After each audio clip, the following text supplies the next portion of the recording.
clear. Tonight on our news, live at 7, the Bahama Islands finally out of harm's way as Hurricane Erin moves north. The last advisory issued at 3 p.m. Tuesday. We'll tell you the mild conditions that remain in the southeast. But first, thousands of tourists come to our country every day by plane and boat. But our taxi drivers feeling the positive impact. Stay tuned to our news tonight for more on this. Plus, a triumphant return. Team Bahamas back on home soil, fresh off their third straight win at Goodwill Games in Barbados.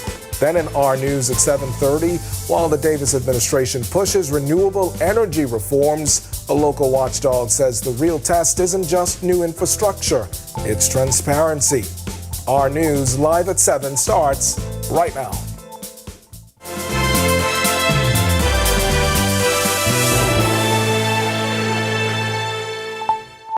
Welcome to our news live at 7. Thanks for joining us tonight. I'm Candino Knowles. All watches and warnings for Hurricane Erin officially discontinued as of 3 p.m. today. The last advisory confirming the all clear, but we are still expecting some lingering showers over the next few days.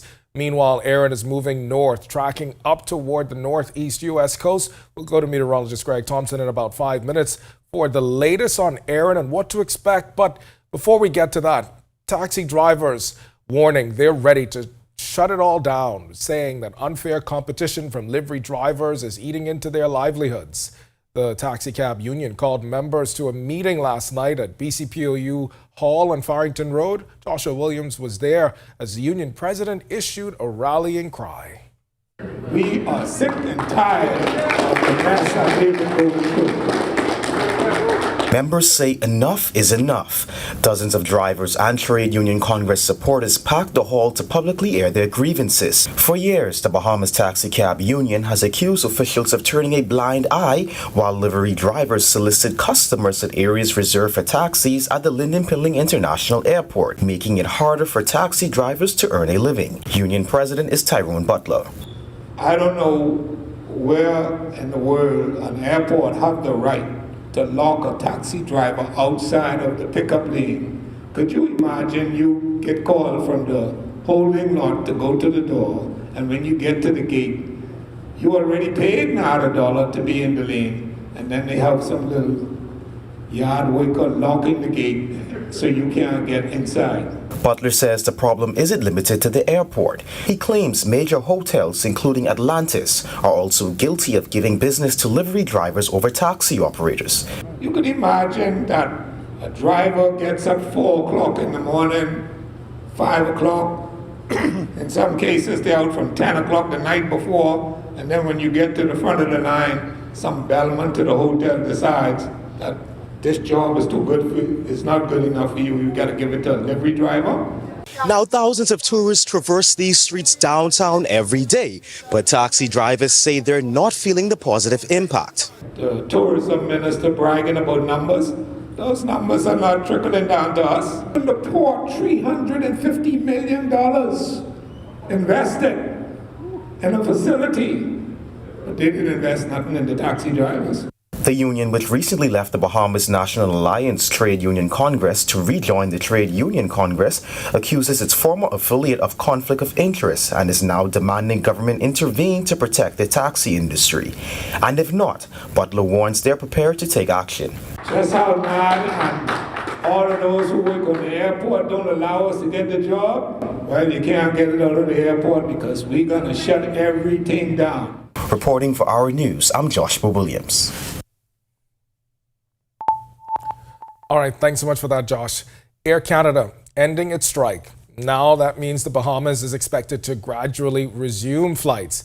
A statement from Aviation Director Kenneth Romer Tuesday afternoon says the airline suspended services last Wednesday after its flight attendants union issued a strike notice canceling all Nassau flights by Saturday. Air Canada has now reached a mediated agreement with the union representing flight attendants, allowing passengers to book with confidence. With Nassau flights set to restart Wednesday, Romer says airport officials and Nassau Flight Services have been helping affected travelers, ensuring a smooth return to service. Meanwhile, Air Canada says it looks forward to continuing and expanding flights between Canada and the Bahamas. All right, a man has been convicted of manslaughter in the 2012 death of his girlfriend. Trevor Smith faces life in prison for killing 21-year-old Anthony Hunter when he appears before Justice Janine Weish Gomez. Smith told police he stabbed her after taking a knife from her during an argument. The pathologist in the case said the wound broke her sternum and punctured her heart and lungs. Prosecutors say Smith was angry because Hunter, who he had dated since she was 17, wanted to move on. Smith, who was on bail, now remanded to prison awaiting sentence. The historic Fort Fincastle Water Tower is on track to reopen to the public by late November, according to project manager Ivan Findley. Prime Minister Philip Davis toured the site Monday, praising the progress on the long-awaited restoration being done by SJK Engineering and Construction. The $3 million project launched last May and aims to revive the iconic landmark whose observation deck has been closed for more than 20 years. Although heavy rain and interior challenges caused delays, Director of Antiquities, Monuments and Museums Corporation, Don Corner, says reopening finally in sight. This is the most visited site for the cruise business in the Caribbean. And so, given the impact it has on our economy, we obviously want a quality product. And I'm satisfied based on what I've seen today that we will have a quality product here. And this will also add to our inventory of opportunities for retail. There'll be a gift shop on the inside, in addition to the observation deck, and chances for us also to have paying patrons of that facility. So that's very comforting for us. So it gives us an opportunity really to broaden our base in terms of our income. All right, Prime Minister Davis praised educators Tuesday for their impact on the nation's youth. Speaking at the Ministry of Education's public school conclave at British Colonial Hotel this morning, Davis told teachers and administrators that even amid challenges in the educational system, a little recognition can go a long way. Thank you for your leadership. Thank you for your courage. Thank you for choosing to work in education when you could have chosen easier, more lucrative paths. I also want to thank you for believing in children who sometimes come to you broken, discouraged, or distracted. Thank you for seeing in them the leaders, the artisans, the entrepreneurs, the doctors, and the innovators of tomorrow. And Davis also calling on administrators to be transformational in their leadership this academic year. That means equipping our teachers with skills to meet the demands of modern classrooms. It means investing in professional development, ensuring that they have access to technology and giving them the tools to reach students who learn in different ways. But building capacity also means equipping you, the administrators. You need the training, the mentorship, and support in order to manage schools effectively. And still on education, University of the Bahamas reaffirming its commitment to improvement and accreditation despite recent criticism. This latest development comes one day after former UB North Vice President Ian Strawn took to social media calling the university's SACS accreditation effort the most colonial thing it could do during the 50th anniversary of Bahamian higher education. In a statement Tuesday, UB said it has submitted applications to both the National Accreditation and Equivalency Council of the Bahamas, NACOB, and the Southern Association of Colleges and Schools Commission on Colleges. UB says accreditation not only ensures degrees are recognized globally, but also creates opportunities for athletics, international programs, and research. All right, now to the latest developments on Hurricane Erin. As residents in the southeast Bahamas breathing a sigh of relief tonight, the massive storm brushed past the southeast islands and Turks and Caicos Monday, but only mild conditions were reported with gusty winds and heavy rain, but no major damage. Erin, which hit Category 5 at its strongest, now tracking northwest as a Category 2 storm. It's expected to clear the archipelago completely in the next day or two.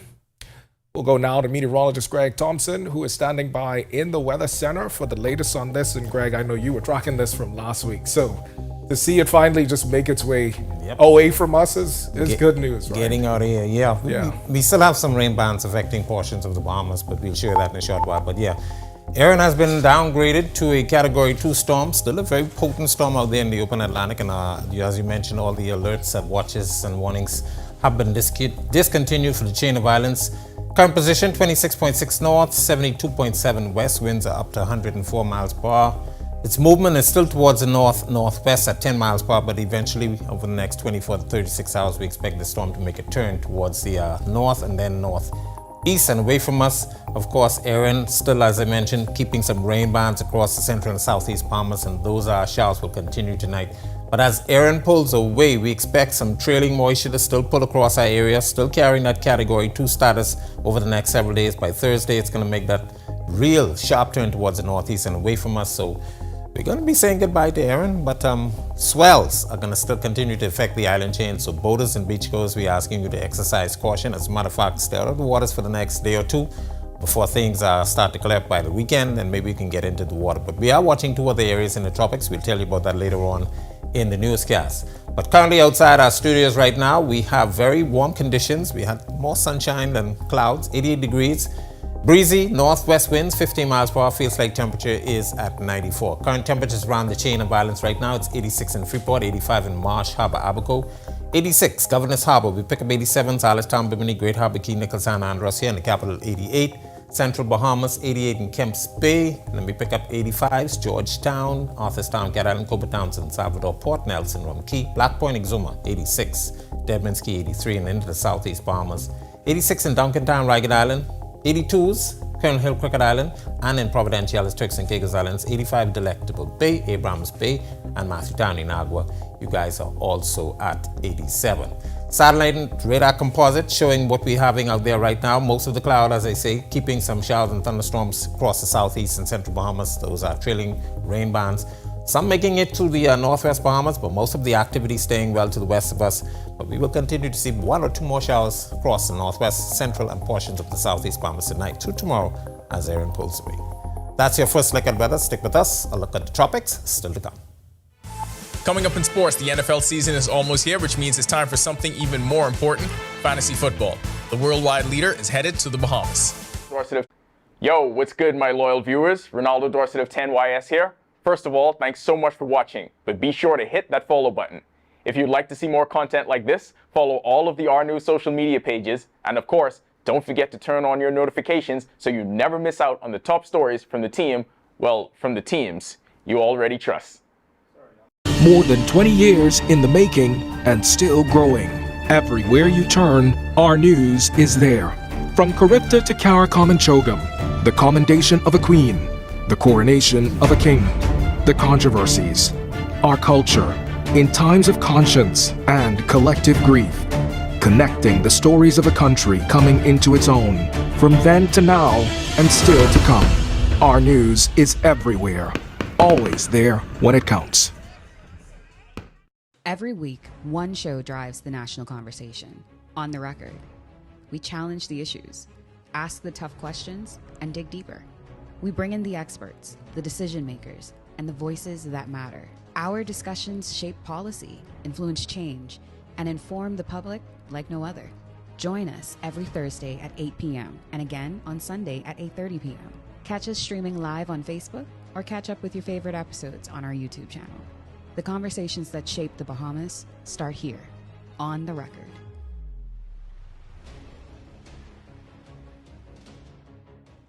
What do you get when you're searching for the whole truth? Less than 24 hours after the body of 12-year-old was discovered on a track road on Faith Avenue, police say they... You get the most comprehensive half hour of news. Breach of the party's constitution. Behind me is what remains of the Victoria Court apartment complex. Our News at 7 brings you that truth in all of the day's top stories, sports, and our view of the world. Join me, Candino Knowles, weeknights for Our News at 7.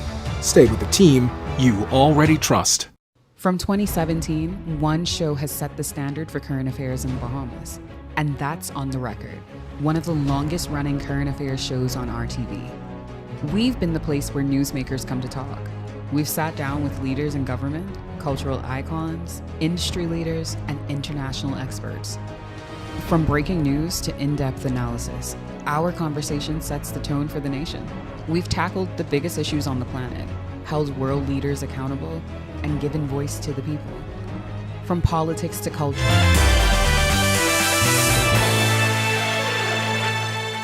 Welcome to Our Sports at 7, presented by 10th Year Seniors. I'm Ronaldo Dorset. Let's do show. The ESPN Fantasy Football Ultimate Draft Weekend is set to return to the Bahamas. From August 21st to 24th, fans and fantasy leagues will take over Baha Mar for 4 days of football, fun, and most importantly, draft day drama. The event features VIP access to ESPN analysts along with strategy sessions, beach combine events, and live draft celebrations. Participants compete in games to determine draft order, then head to the grand ballroom for the main event, the Ultimate Fantasy Draft. Team Bahamas is off to a winning start at the Billie Jean King Cup America's Zone 3 tournament in El Salvador. The quartet of Sydney Clark, Simone Pratt, Shalisa Clark, and Sapphire Ferguson, led by team captain Kim O'Kelly, opened competition with a 2-1 win over Trinidad and Tobago. Pratt started the tie in dominant fashion, defeating Charlotte Reddy 6-love, 6-love. In doubles, Clark and Pratt teamed up for a hard-fought match that ended in a 4-6, 6-7 loss. The Bahamas will also face Suriname and Jamaica in the group stage. Bahamian racing prodigy Lennox Lockhart has made history on the karting circuit once again. The 10-year-old driver was crowned United States Pro Kart Series Micro Swift champion at the 2025 Indiana Grand Prix. Lockhart secured the title with a total of 2,007 points, ahead of Slate Harold with 1,984. At Newcastle Motorsports Park, Lockhart finished 5th in the Micro Swift final to clinch the title. Just a month earlier, Lockhart vaulted to the top of the standings after a first-place finish at the Wisconsin Grand Prix in Elkhart Lake. That'll do it for Our Sports. Stay tuned to Our News at 7:30 for details on these stories and more.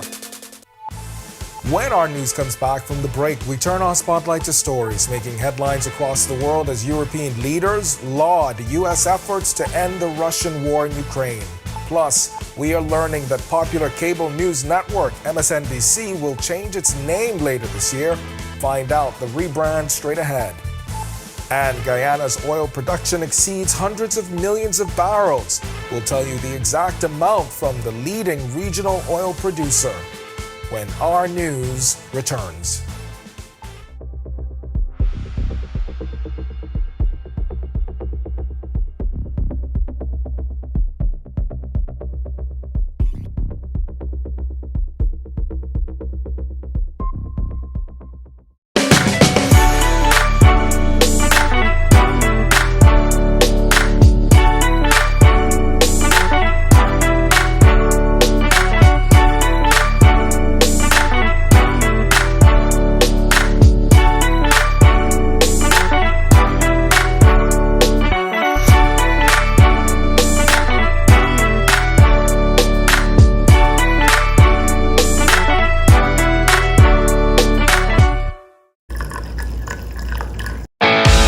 In what we do at Best Brew, it really doesn't end when the customer purchases our product.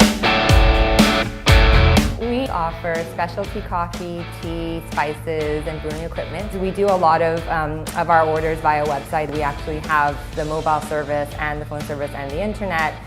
So having business in a box really kind of brought everything together for us and helps us to be able to provide the customer services that we pride ourselves on.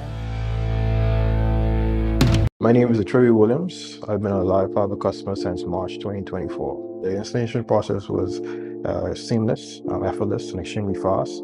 The gentlemen that came to the installation were very helpful, reliable, very knowledgeable, and the time allocated to do the installation was shorter than the time specified. Yeah, the previous provider I had, I noticed that the internet speed actually had intermittent on the services, so I was very grateful that the live fiber was available in my area. Once I was able to make the switch, my service and everything I needed was satisfied. My favorite feature would actually be being able to add any apps from the Play Store. It's just basically making any dumb TV a smart TV. I do a lot of back-end support, engineering support, helping clients working remotely when I'm from home. The internet is a very important aspect of my job and my life. My name is Trey Williams, and the future is home with a live fiber. Are you ready for the stormy season? Don't wait until the storm clouds gather. Contact the experts at Alive Business today and let us help you prepare for this hurricane season. For a limited time only, you can get 50% off our Bahamas Cloud, the ultimate solution.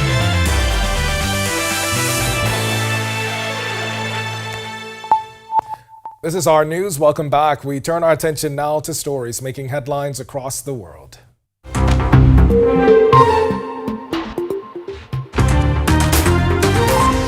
European leaders joined President Donald Trump in Washington Monday, urging a ceasefire in the war between Russia and Ukraine. The heads of Germany, Britain, France, Italy, Finland, and the European Union stood alongside Ukraine's President Volodymyr Zelensky, as well as NATO's Secretary General. Trump is pushing for a swift end to what's now Europe's deadliest conflict in 80 years. Kyiv and its allies fear Trump may press for terms favoring Moscow, especially after the president's recent red carpet welcome for Vladimir Putin in Alaska. Cable news channel MSNBC will rebrand as My Source for News, Opinion, and the World, or MS Now, and its parent company presses ahead with the planned separation of many NBC Universal cable networks later this year. Lisa Bernhard has more. Cable news channel MSNBC is changing its name, calling itself MS Now, or My Source for News, Opinion, and the World. That's according to internal memos seen by Reuters on Monday. The rebranding comes as parent Comcast moves ahead with its planned spin-off of many of its NBC Universal cable networks, including CNBC and USA, into a separate company called Versant later this year.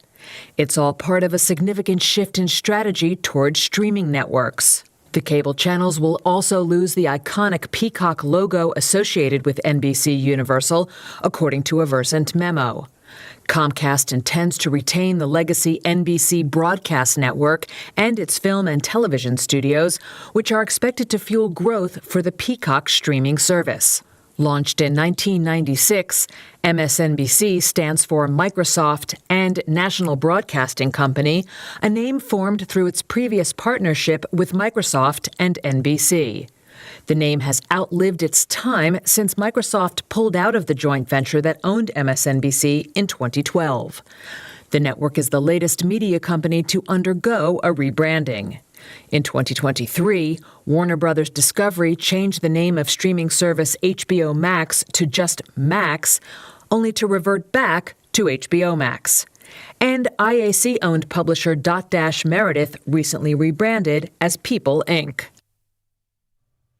And Guyana's oil output has now topped 650 million barrels since production began less than 6 years ago, and it's only just getting started. ExxonMobil says 3 offshore projects are already averaging 660,000 barrels a day, with the 4th, called Yellowtail, now online. By year's end, the company says production is projected to hit nearly 800,000 barrels daily. Future projects could lift output past 1.4 million barrels a day, making Guyana the world's largest per capita crude producer. Government says revenues are fueling major development. Still to come in our news, today in history, find out interesting facts about the day that was August 19th. Then in our news at 7:30, the commissioner defends the police in the Evan Fox murder probe, and 12 Haitians convicted for immigration offenses. Find out how they all pleaded and when they'll be turned over to immigration for deportation. When our news returns. More than 20 years in the making and still growing. Everywhere you turn, our news is there. From Charybdis to Karakomanchogam, the commendation of a queen, the coronation of a king, the controversies, our culture, in times of conscience and collective grief, connecting the stories of a country coming into its own, from then to now and still to come. Our news is everywhere, always there when it counts. Every week, one show drives the national conversation. On the Record. We challenge the issues, ask the tough questions, and dig deeper.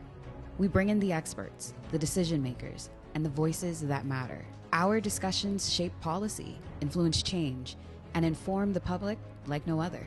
Join us every Thursday at 8 p.m. and again on Sunday at 8:30 p.m. Catch us streaming live on Facebook or catch up with your favorite episodes on our YouTube channel. The conversations that shape the Bahamas start here, on the Record.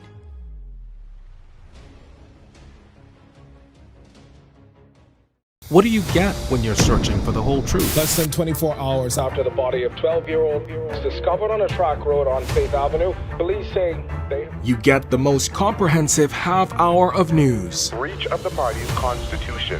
Behind me is what remains of the Victoria Court apartment complex. Our News at 7 brings you that truth in all of the day's top stories, sports, and our view of the world. Join me, Kendino Knowles, weeknights for Our News at 7. Stay with the team you already trust. From 2017, one show has set the standard for current affairs in the Bahamas, and that's On the Record, one of the longest running current affairs shows on RTV. We've been the place where newsmakers come to talk.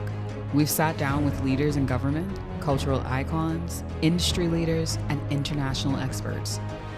From breaking news to in-depth analysis, our conversation sets the tone for the nation.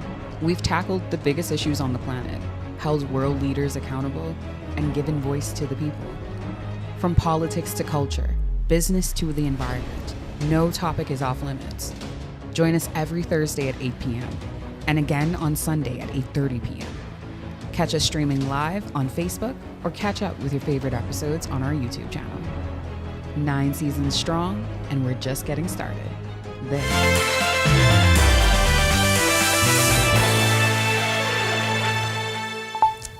On this day in Bahamian history, in 1992, the Bahamas held general elections after Parliament was dissolved. The Free National Movement, led by Hubert Ingram, won 33 of 49 seats, ending the PLP's 25-year rule.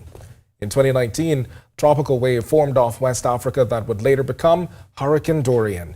In 2020, then Prime Minister Hubert Minnis lifted a 7-day lockdown. And in 2021, the snap general election was called for September 16th. If you want to learn more about the events that shaped the day that was August 19th, head over to ournews.bs.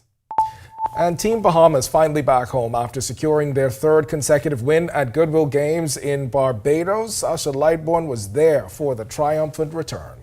Following the closing ceremonies on Sunday night, Team Bahamas traveled back in style, arriving at Lynden Pindling International Airport aboard a 138-seater Bahamas Air jet from Grantley Adams International Airport in Barbados just before 5 p.m. Monday. On arrival, the team was whisked through customs and immigration and greeted by Director of Sports Kelsey Johnson-Sills and Bahamas Olympic Committee Secretary General Deron Donaldson. Once outside, the celebrations began.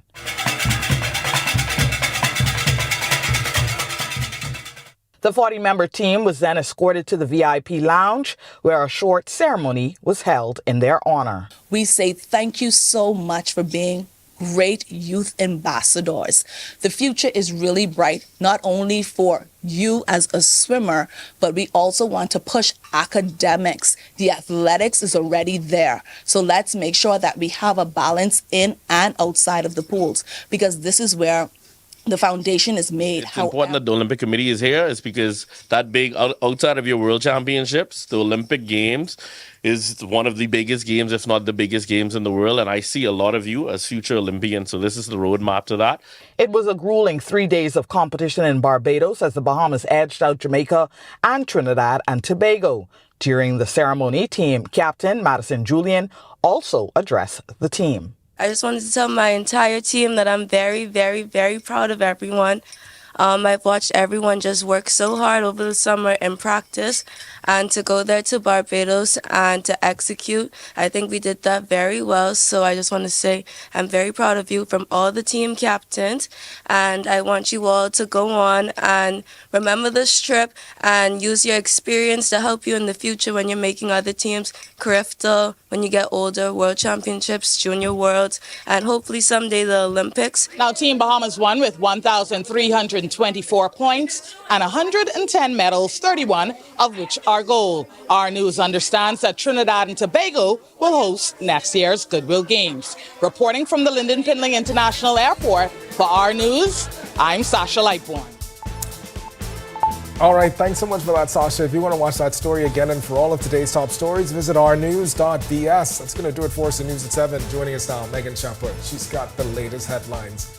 Megan, happy Tuesday. Happy Tuesday. That trophy that Sasha was holding was really big. It is. I wish they took it on a tour. Bring it here first. Absolutely. So proud of the see team. And they should take it to all the schools so that the other kids can see easily what they can become.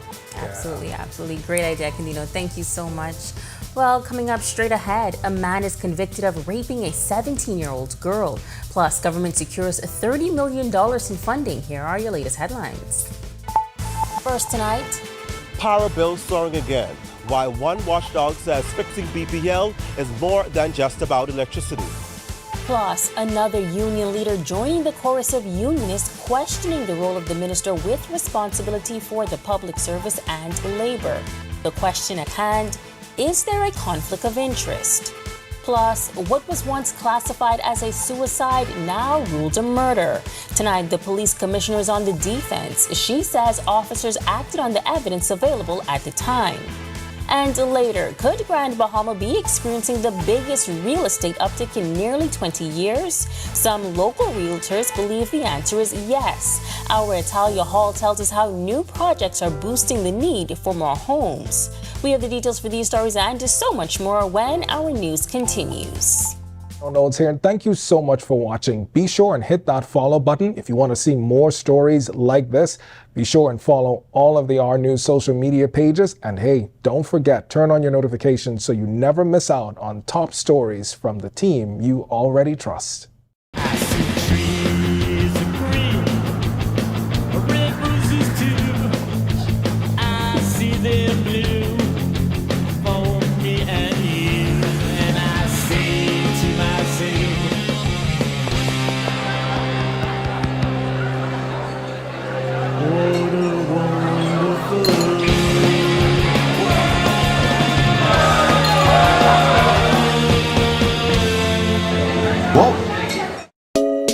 Family, how you look so down? Set up all cold and flu, could flip that frown.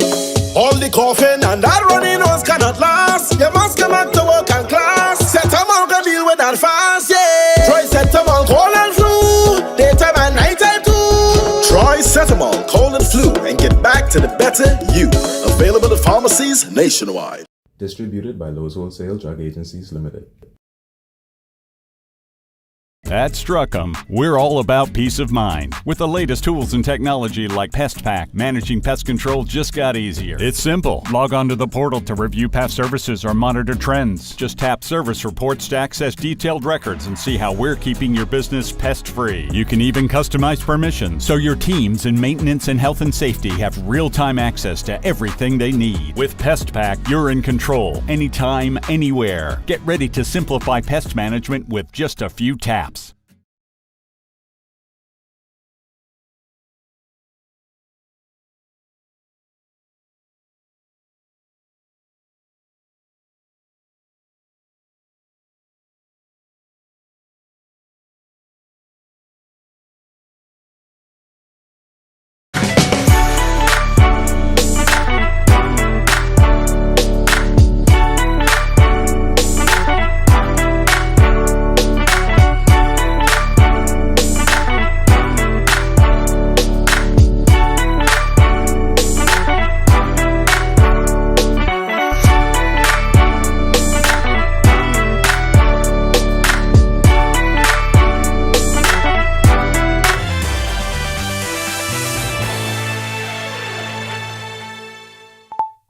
Welcome to our news. Thanks so much for joining us tonight. I'm Megan Shepard.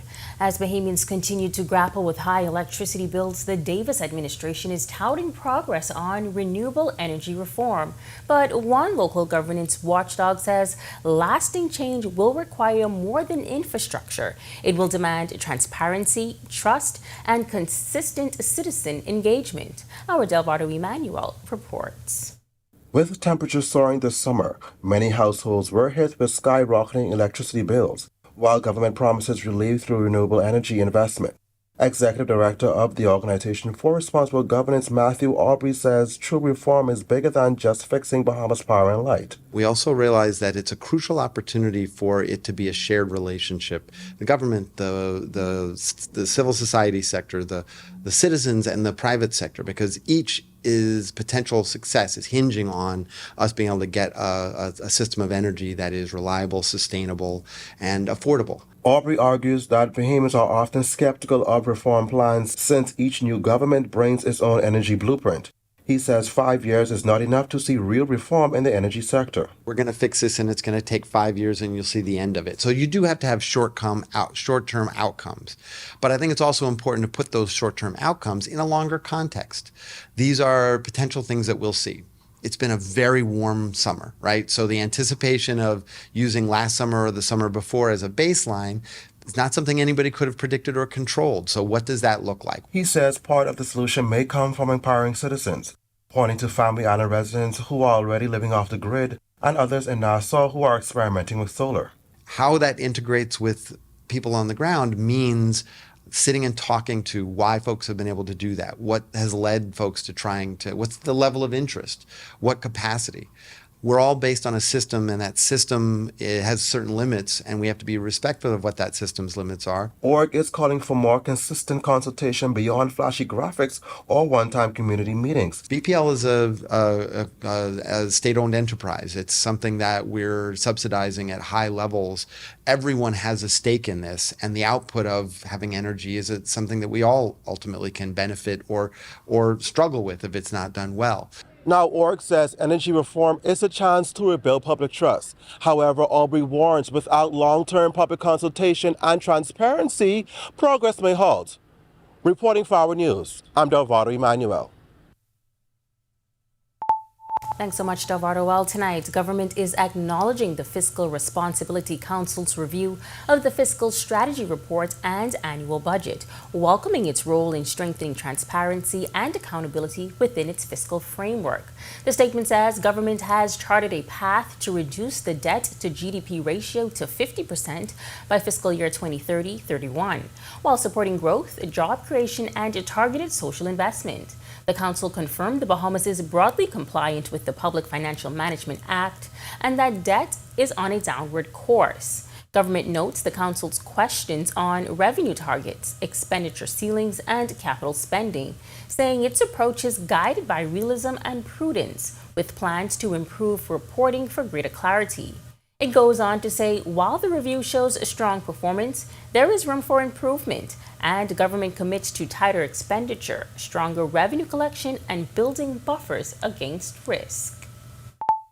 Trade Union Congress President Obie Ferguson questioning Labor and Public Services Minister Pia Glover-Roll's role, asking how can she focus on both portfolios without contradiction. His comments came at a public meeting by the TUC and its affiliates at the Bahamas Communications and Public Officers Union Hall on Farrington Road, addressing long-standing issues the Bahamas Taxi Cab Union has faced. And while taxi drivers were the focus of the meeting, Ferguson took time to raise the issue. The Minister of Public Service is, in fact, the employer for all public servants. The minister is the minister responsible for labor. I hear nobody complaining. But how could the minister be the employer and be the law fella or lady enforcing punishment against the average worker? That's what we call in law conflict. Ferguson is not the first to question Glover-Roll's appointment. Veteran unionists like Belinda Wilson and Kimsley Ferguson have also not been shy on the matter. The TUC president adding there's no political motivation in what he's saying. We in this together. I don't care whether you're FNM, PLP, Vanguard, or whatever. That's your business. I ain't interested in that. I'm interested in the Bahamian workers. Now, the Labor Minister also hasn't shied away from the question, calling it a misunderstanding of how the system works. Back in April, she told reporters that the grievances of public servants are handled by the Public Service Commission and, if appealed, by the Public Service Appeal Board, neither of which she controls or directs. And when it comes to the private sector, labor disputes are handled by the Department of Labor, which she does not personally arbitrate. Well, Police Commissioner Shanton Knowles is defending the handling of the Evan Fox's investigation. Last month, a coroner's jury ruled that the 33-year-old was murdered and his death was not a result of suicide, as police initially believed. Fox was reported missing on April 26, 2024. 3 days later, with the help of drone technology, his body was found inside his Dodge Ram truck, hidden in bushes off Frank Watson Boulevard. Investigators also recovered a shotgun nearby, leading to the initial theory of suicide. Authorities are now treating Fox's death as a homicide and continue the search for his killers. The commissioner says officers acted on the evidence available at the time. It's because of the evidence that they may have had at the time. And so the courts have deemed that there is sufficient evidence to now classify that as a homicide. And so we use this opportunity, and I'm asking you to reach out to members of the public who may have information that can assist us in identifying who may have caused his death to come forward so that we can properly solve it. When asked how this incident will influence the way police investigate crime scenes, the top cop had this to say. I believe that any matter that goes before the courts and is not or is overturned will cause us to think differently. The thing is, we present the evidence that we have at the time. We will not fabricate evidence. We will only present what we have. And so if you in the community have the information, then please share it with us so that we can comfort the families who are grieving. A 44-year-old man has been convicted of raping a teenage girl in 2017. Spark Elvis Strapp has been remanded to prison to await sentencing before Justice Gulimina Archer-Mins. Prosecutors allege that Strapp raped the 17-year-old girl at his home in Chippingham on January 26. Strapp claimed that he had consensual sex with the teen. He alleged that he had agreed to pay the teen $500, but he didn't have all of the money. Over the past 2 days, the capital has seen a string of stabbing incidents that left 3 men hospitalized. Police have now made an arrest in the latest case. The first incident happened Monday morning around 9:30 on University Drive when a 62-year-old man was walking and then suddenly stabbed by a stranger with a sharp object. He was stabbed in the neck and rushed to the hospital, where he is listed in serious but stable condition. Then, early today, around 2 a.m., a 42-year-old man was found on College Avenue with stab wounds to his upper body. He told police he was attacked near a public high school by someone he knew. The suspect escaped, and the victim is in serious condition at the hospital. And later this morning, shortly before 10, a 60-year-old man went to CID after being stabbed near Farrington Road while collecting passengers on his jitney. He told police the attacker demanded money, and when the victim said he didn't have any, the suspect stabbed him in the neck. A female passenger was also assaulted. The victim was rushed to the hospital and remains in serious condition.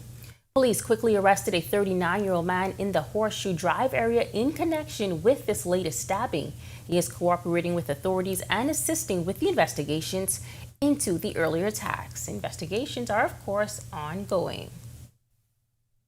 Immigration officials off to a busy start this week as 12 Haitian nationals, 10 men and 2 women, appeared in Magistrate Court Number 9 Monday, facing charges of overstaying and illegal landing.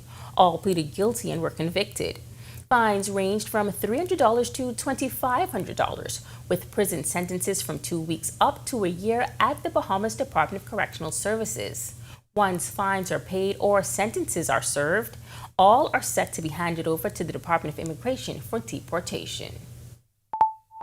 Government has finalized a $30 million loan agreement with the Inter-American Development Bank to strengthen the country's blue economy. Prime Minister Philip Davis, alongside IDB representatives and government officials, signed the deal today. The loan will fund support for small and medium-sized businesses in sustainable tourism, aquaculture, and marine culture. It also provides for new visitor centers, signage at historic sites, and expanded programs at BAMSI.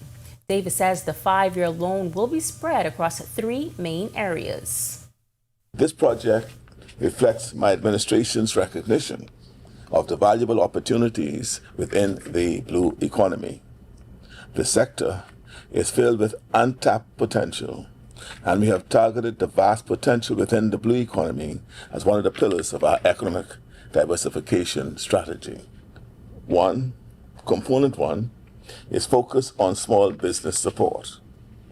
$17,735,000 will support small and medium-sized enterprises with small loans, grants, and guarantees for developing sustainable tourism, aquaculture, and mariculture initiatives. Under Component 2, $5,050,000 is designated for BAMSI-related activities. And finally, $4,770,000 is allocated for Component 3, which will fund ongoing activities to mitigate the effects of climate change in the Bahamas. The IDB says the loan will fund skills training, job creation, and conservation projects, ensuring long-term sustainability of marine resources. IDB's country's representative is Shirley Gaylor. The loan aims to support activities of micro, small, and medium enterprises operating within the blue economy sector.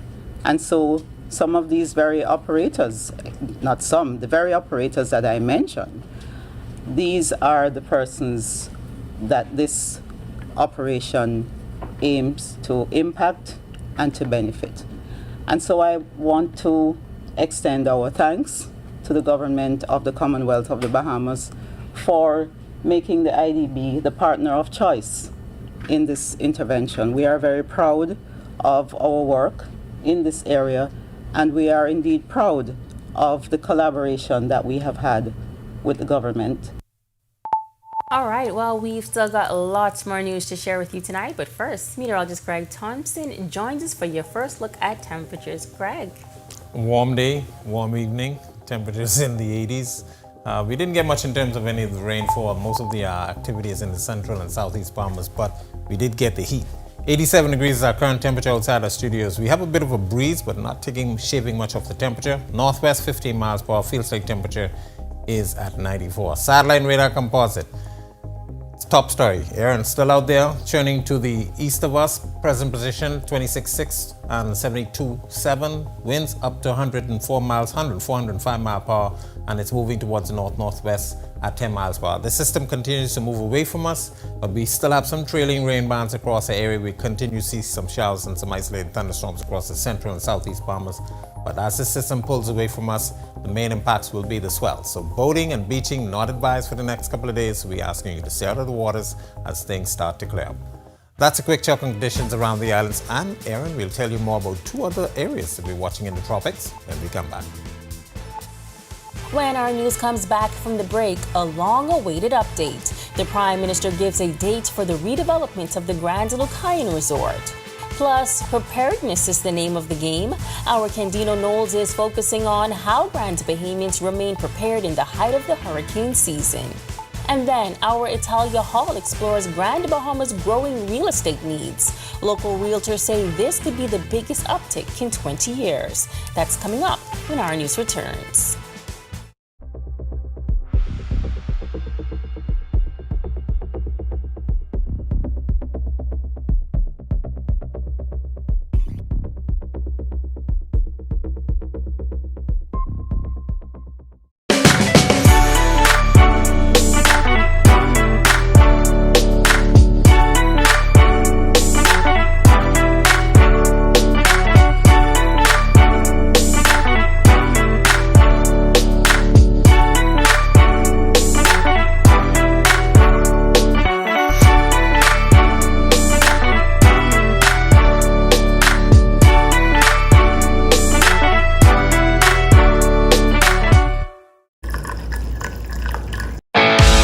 In what we do at Best Brew, it really doesn't end when the customer purchases our product.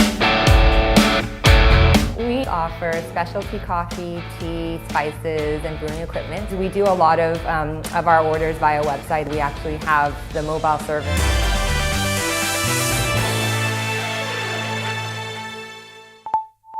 The long-awaited transformation of Grand Lucayan Resort on Grand Bahama appears to be slowly moving forward.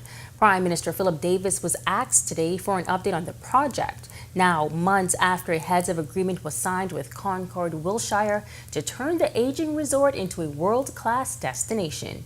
Back in May, demolition crews began work on a small section of the property, but since then, progress appears limited, leaving residents eager for news.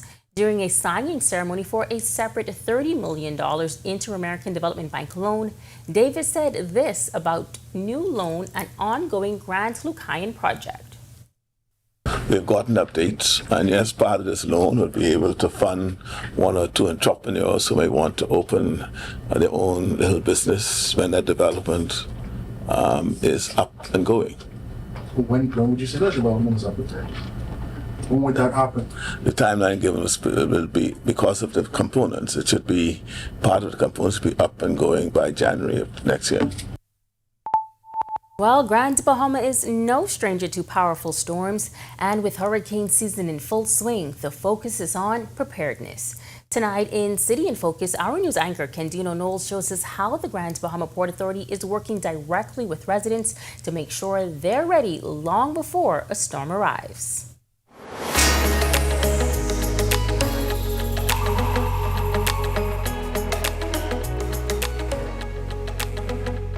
From trimming trees to securing homes, hurricane prep can sometimes feel like a last-minute scramble, especially as residents in the southern Bahamas raced to prepare as Hurricane Aaron made its way north.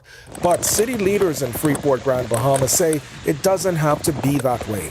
Preparedness, making sure that loose debris around your house is removed. Don't wait till the hurricane season June 1st, but you're preparing all summer long or all year round. GBPA Deputy Director and City Manager Troy McIntosh says one of the biggest lessons from Hurricane Dorian wasn't just efficiency inside the Port Authority, it was education in the community. A large majority, upward of 80%, weren't up to as it relates to their physical address.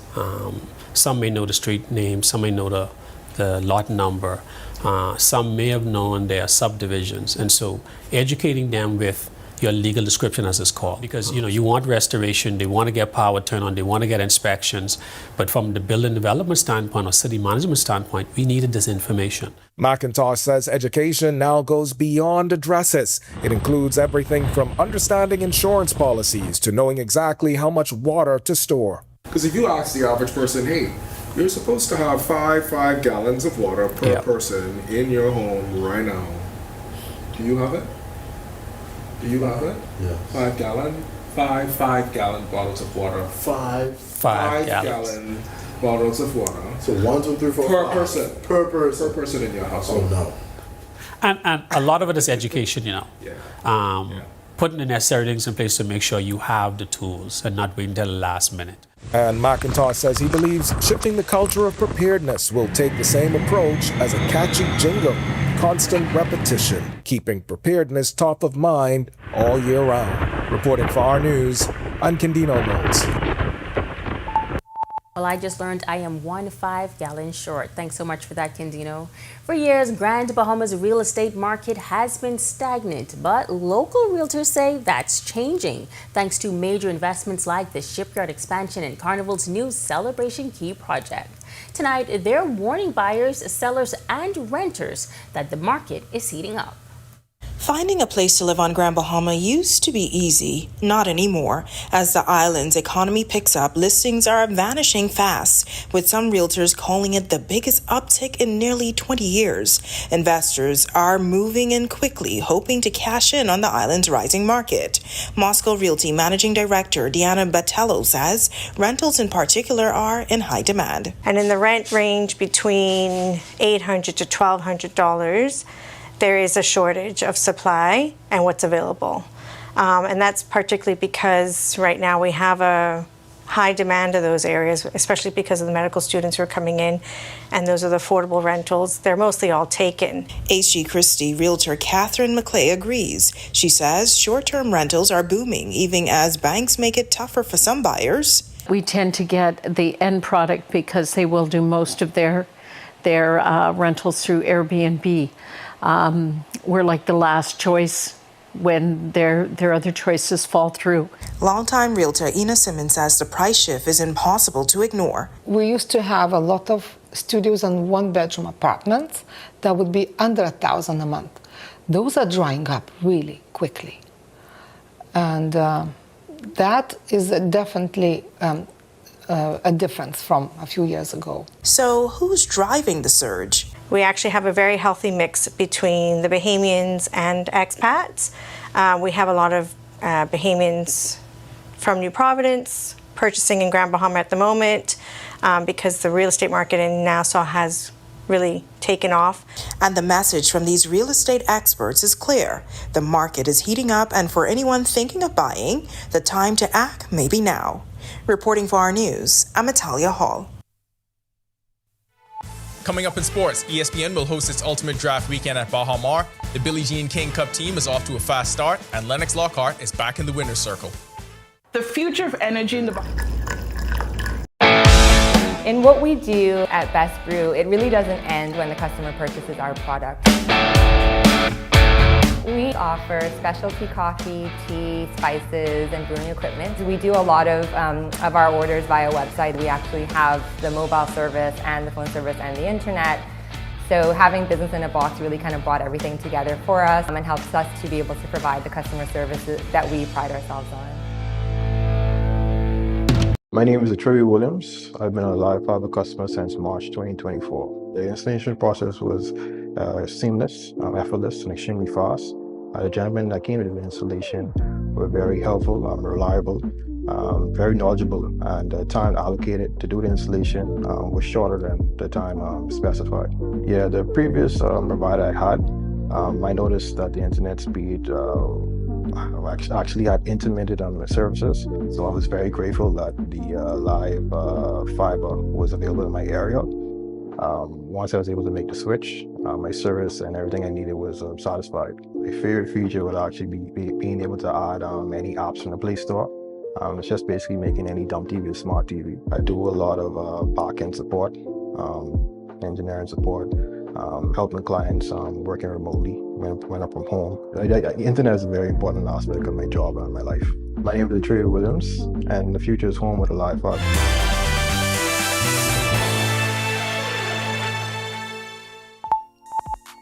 Welcome to Our Sports, presented by 10th Year Seniors. I'm Ronaldo Dorset. Let's do show.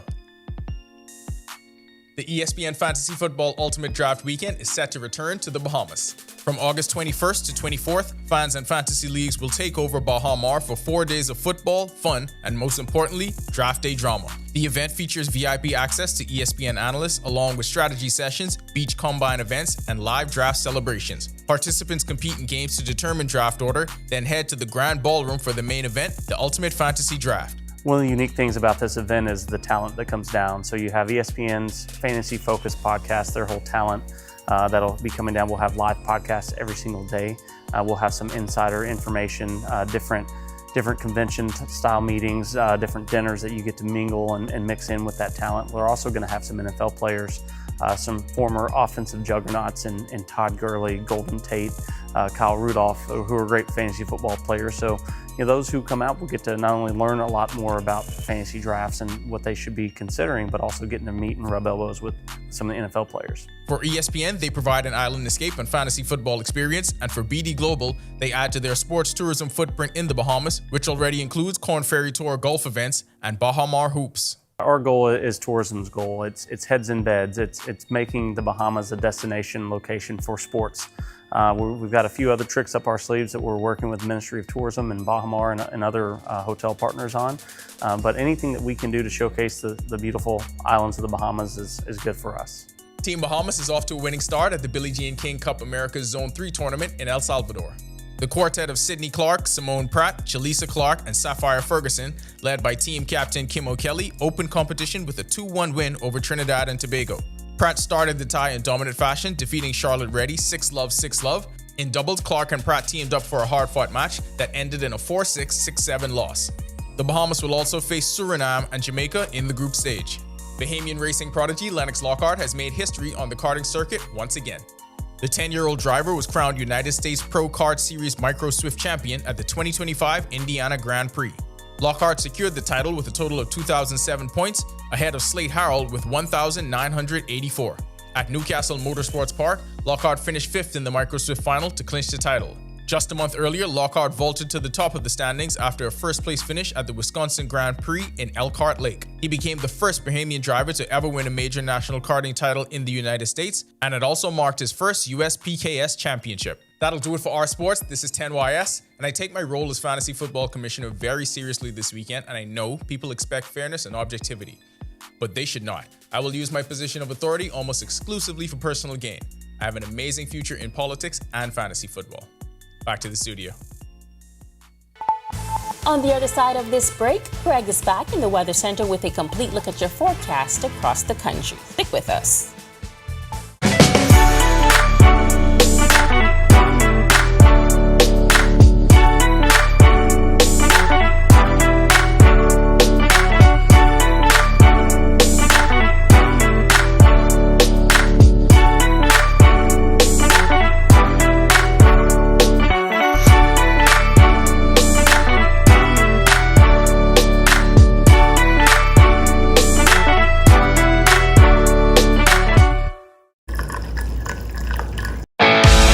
In what we do at Best Brew, it really doesn't end when the customer purchases our product.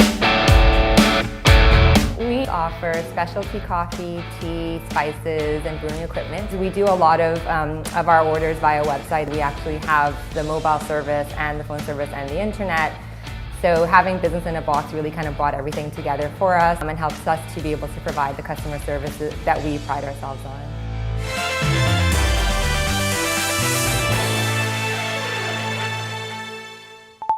This is our news. Welcome back. Aaron is trying to get its act together. Once again, it's pulling off towards the north and northeast and away from us. Current position places Aaron 26.6 north, 72.7 west, winds up to 105 miles per hour, moving towards the north-northwest at 10 miles per hour. The system will continue to pull towards the north and away from us. We have some rain bands that will continue to affect us, central and southeast Bahamas in particular, but the main impacts for the next several days will be the seas. So we're asking you beachgoers and you boaters not to get into the waters because it's going to be very rough out there on the open waters. We also have two areas in the tropics that we're going to continue to monitor for the next couple of days. One just given about a 60% chance for some formation. The other one coming off of Africa, that's about the 20th through the 22nd. So the tropics getting active as we speak.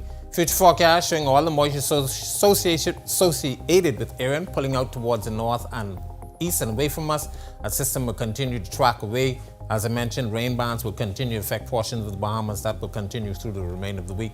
But of course, things are going to be improving. Boating, not get on the waters. Boaters, we have an advisory, but we are urging you not to get into the waters, northwest Bahamas, central and southeast Bahamas as well. Those winds coming down, they were not a tropical storm force. And of course, all the warnings and watches have been discontinued. Here's a look now at your national forecast.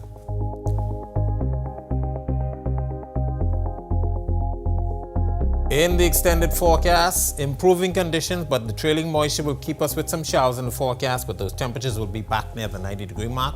Nighttime temperatures will be in the upper 70s. And of course, those are two other areas we'll continue to watch those two. One has the same track as Aaron, but we're going to continue to watch that one as well. Back to you. All right, thanks so much, Greg, and thank you for joining us for our news tonight. On behalf of the entire team, I'm Megan Shepherd. We'll see you right back here tomorrow night. Have a safe and wonderful evening.